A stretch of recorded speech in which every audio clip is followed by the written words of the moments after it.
Doctor साहब मेरे साथ एक मसला बन गया है। क्या? मेरी टांग नीली हो गई। ओहो, इसमें तो जहर फैल गया, टांग काटनी पड़ेगी आप।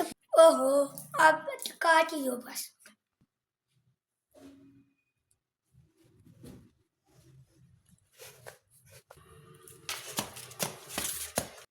डॉक्टर साहब मेरी दूसरी टांग भी नीली होगी। दिखाओ।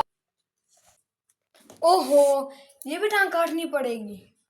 चलो काट ही दो फिर।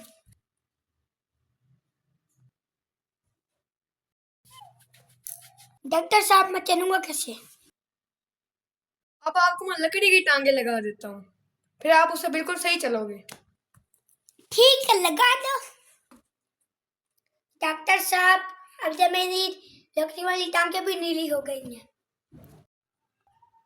आप भी कुर्ते का रंग छूट रहे हैं। बेफजूल मैं